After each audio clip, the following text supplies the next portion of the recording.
Every once in a while you get a title that is weird and unique, something that is not like any other game. It is games like that that are hard to review, as putting them into words is something of a challenge in itself, that is not including writing jokes along with it. One such title is Pony Island, developed and published by Daniel Mullins Games. Essentially, the player interacts with an old video game cabinet which is corrupted by a satanic being. This being is attempting to take the player's soul through the video game. The game, incidentally, is Pony Island, a 2D side-scrolling game where the player controls a pony. The thing about Pony Island is, it is something that ties with the player in some different ways. The game switches between the 2D side-scrolling element to a more point-and-click interface. It is during this point-and-click gameplay that the player must figure out various puzzles which come in different forms.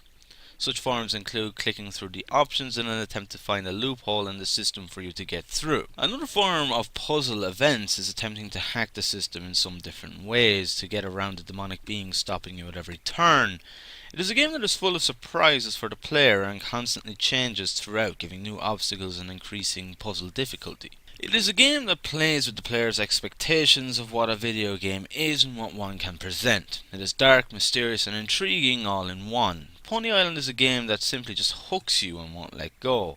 It is a game that, even if it is not your kind of game generally, you cannot help but keep playing. It simply absorbs you to the point where you do not want to put it down. You want to figure out what is going on and you want to see it through to the end. Pony Island does require some thinking, but nothing that would be so difficult that the player would have considerable difficulty figuring a puzzle out.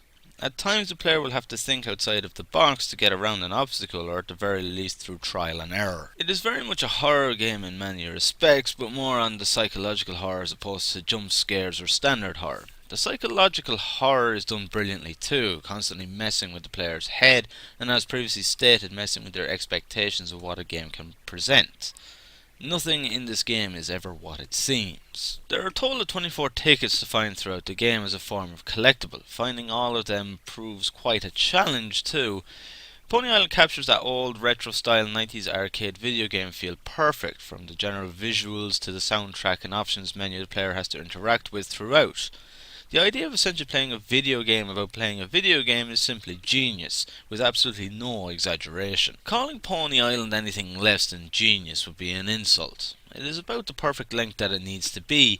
It is a game that is possible to finish in between 2 and 3 hours. Any longer and the gameplay would become stale very quickly.